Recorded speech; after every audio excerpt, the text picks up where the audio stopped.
I'm Douglas Shaw. This is a comparison of Vittoria's 3 cotton-based carcass, if you like, tyres. So they have CORSA Pro Control, which is their slightly heavier duty, high-performance race tyre.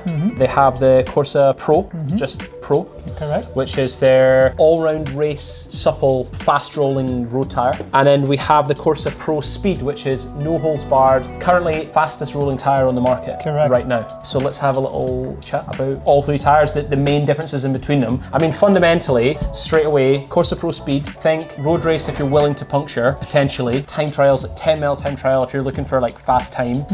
Straight away rolling into the CORSA Pro, it's a fast rolling, really supple race tyre with a little bit more thickness to the tread, so a little bit more resistant to punctures. And the CORSA Pro Control, which is thicker tread, again, super fast. They all share the same casing, is that right? Correct, 320 TPI cotton construction. Yeah, but the difference is just the tread depth. Exactly that. On all 3. Yeah. So let's just find out really what the tread depths are, because I think that's really important. Yeah, sure, that's a good idea. So the CORSA Pro Control is the thickest of the 3, and the central tyre patch is 2.9. So let's, if I squeeze it hard, it goes down a lot. So it's coming up at 3 mil thick. Thicker rubber tread to the Pro Control compared to the Pro. In the cross section, you can see just that little bit of protection, if you like. Exactly. Is it rubber or Kevlar? It's actually Kevlar bead. Right.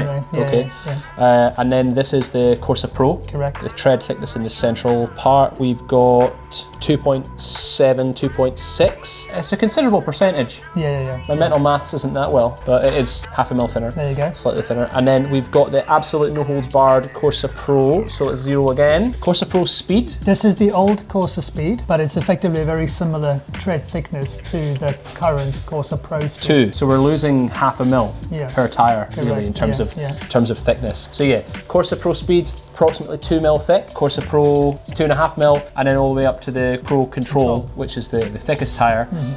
The Speed has no puncture protection in it. No. It is literally an out-and-out race tyre. If anybody's buying the CORSA Pro Speed for normal riding, they're on the wrong tyre, unless they like stopping for punctures. Okay, so it does puncture. It's a time trial. It's a time trial tyre. To give an idea, Dougie, pro teams that we sponsor will basically use the CORSA Pro for your conventional GC stages in your Tour de France, the Giro, things like that. For the time trial stage, that's when they use the CORSA Pro Speed. And then for your rougher classics, like your Paris-Roubaix especially, the guys will go for the CORSA Pro Control to give them that more puncture protection. But actually, if you compare the tread, you'll actually see that the CORSA Pro Control has this kind of fishbone profile on the sides as well, which gives you a little bit more wet grip compared to the conventional straight radial lines you'll get on a conventional CORSA Pro. And so that kind of, like you said, that fishbone style tread design, that just, if you like, softens up the rubber a little bit, does it? Or it's more about giving you more adhesion. Okay.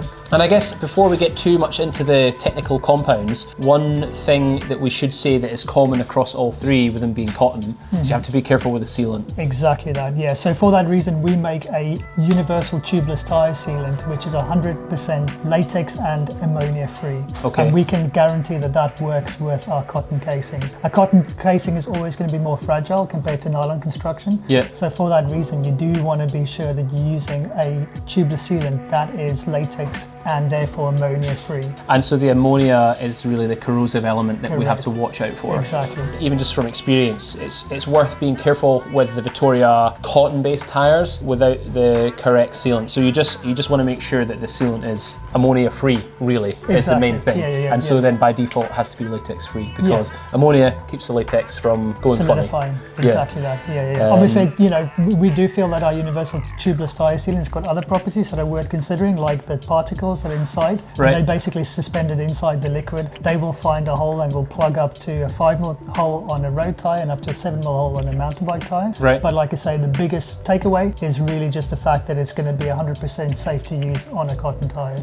And all 3 tyres you can ride tubeless? Exactly. So what you'll find with all 3 of them is we do now with the Pro Series, we've basically given you 1 tyre for tubeless and tubed clincher use as well. So the previous CORSA family was split into TLRs and clinchers. So that's done away with that now? That's done away. There is literally 1 tyre for all applications, and that covers clincher in a tube use, tubeless, and again from 28 millimeters upwards, hookless compatibility as well, all in one tyre. Okay, well, you kind of like briefly just touched on widths, so let's just talk about widths across all three. So the Corsa Pro Control comes in what widths?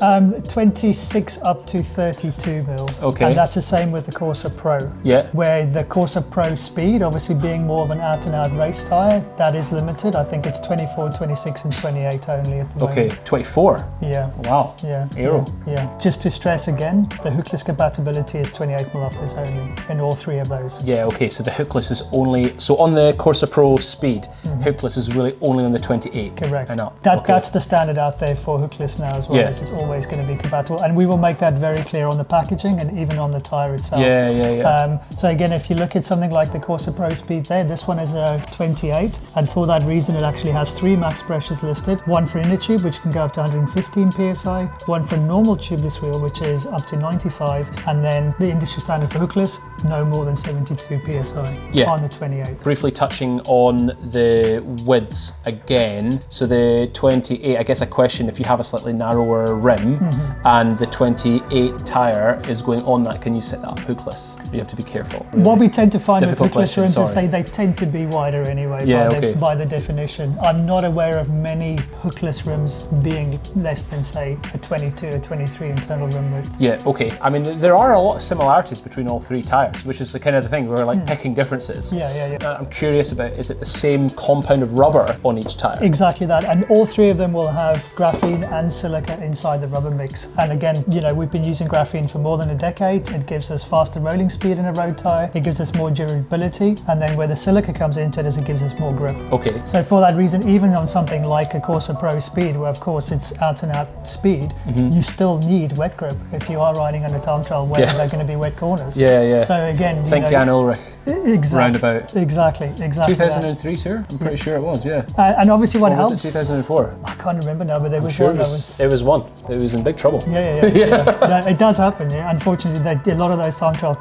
stages have 90-degree turns, and you need to get around it. And for that reason, you'll see that actually the centered tread on the Corsa Pro Speed is basically a slick tire. Get the radial grooves on the side. So yet again, where you want that grip to be, going around the corner, there's that's just that little bit more. Exactly. Yeah. But of course, it doesn't need to be that extreme compared to the Corsa Pro Control, where that fishbone design definitely gives you more grip than even a radial tread would do. The main difference is, let's talk about weight. So weight on the Pro Speed. Stated weight on a TLR 28 is 250 grams. And then we'll find out the actual weight in a minute. Exactly. And so if we compare that to a Corsa Pro in the same width, 28, that's 295 grams. 295 in the Corsa Pro and 250 in the Corsa Pro Speed. So 250 on the lightest tyre. And the Corsa Pro Control in the same width, we were looking at 28 will be 320 grams. So you can really see what that kind of like tread cap thickness differences are giving you in terms of the overall weight difference. Because bearing in mind the casing construction is identical, it all comes down to the rubber tread. I'd like to talk about the rubber tread as well, Doug, if I can. The differences, The one thing they have the most in common is that central patch. There are differences. So the central patch of tread on the Speed is just like a Formula One style slick. Exactly. And then on the edge, right on the very kind of limits of the edge, you begin to get these the radial grooves. That's okay. Which so is then on basically this, the same as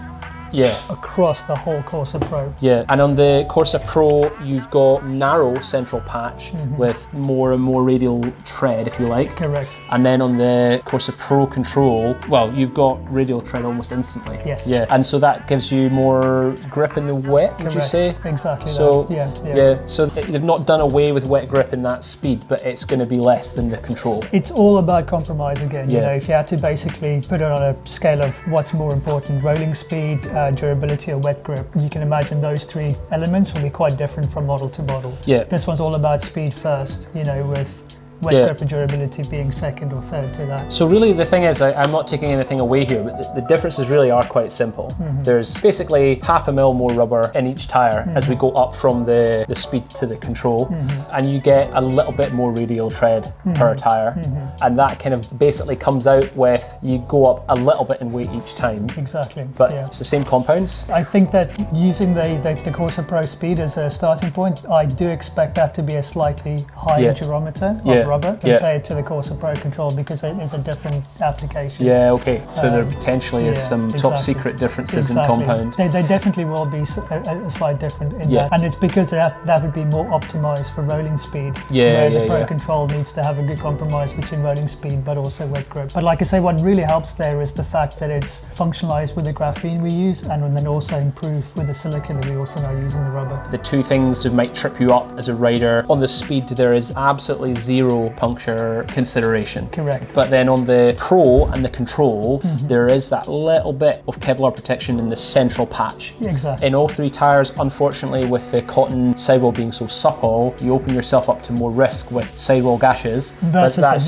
versus a nylon, exactly. But that's the compromise, because kind of the upshot of that is absolute maximum suppleness, absolute maximum feel on it. You know, if you're like a family of tires that are really top of the range, essentially. Absolutely. I mean, that's literally the tagline behind the CORSA Pro is feel what the pros feel. Because that is literally, if you wanted to race the same tire that the top pros are racing, and literally the most wins of every tire ever in 2023 was the CORSA Pro. At the highest level? At the highest level. World Championships, Tour de France, Giro, you name it. Okay. Everything won on the CORSA Pro in 2023, which we're very proud of. I mean, you should be right, because it's some pretty serious Especially results. Considering it was only launched in March of last year. So for a new product to literally win every single race in its first year is unheard of. Pretty serious riders as well on the roster. It does help, it does help. But of course we will take credit for some of that because you simply can't win a race if you puncture. Well, you're right, A lot of your customers will be familiar with the old CORSA tyres. They've been in the range for quite a while, and obviously last year with the introduction of the Pro Series, that is a question that comes up quite often. What is the difference between a CORSA and the new CORSA Pro, for instance? So if you look at the tread, it's exactly the same. The tread is identical in terms of that radial lines that you've got. However, the old way of making a cotton tyre was basically having to hand glue the rubber tread onto a cotton casing. That's always been the compromise because you are literally talking about two different materials, rubber and cotton. If you compare that to the construction of a nylon tyre, the process of vulcanization is basically applying pressure and heat to the rubber tread and the rubber casing to the point where they effectively become a single unit. You physically can't remove the tread from a nylon casing. That same method isn't possible in a cotton construction because the casings are too fragile. You'll simply just burn the casing. So that was always the way that you were making it, and that's how we were making our courses. The problem you had is over time you can get delamination. Which happened to me a few times. Correct. I'll be honest. Exactly.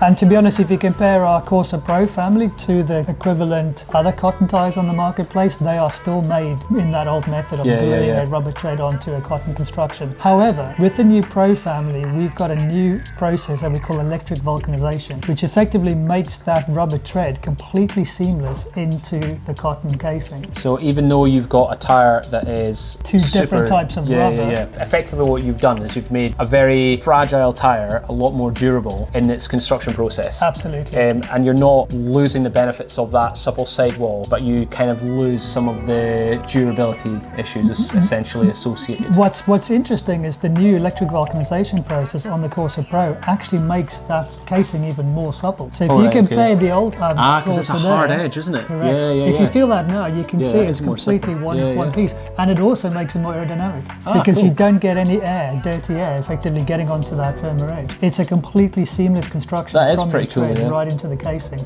So you don't have any of those drawbacks you had with the old cotton construction, and that is basically in a nutshell the difference between the new Pro family with the outgoing older CORSA Control, CORSA Speed, and normal CORSA cotton. Improved aerodynamics, improved rolling resistance, improved feel. Okay, perfect. Well, there you are. That was pretty interesting. Cool. Right. Thank you. Nice one. You're welcome.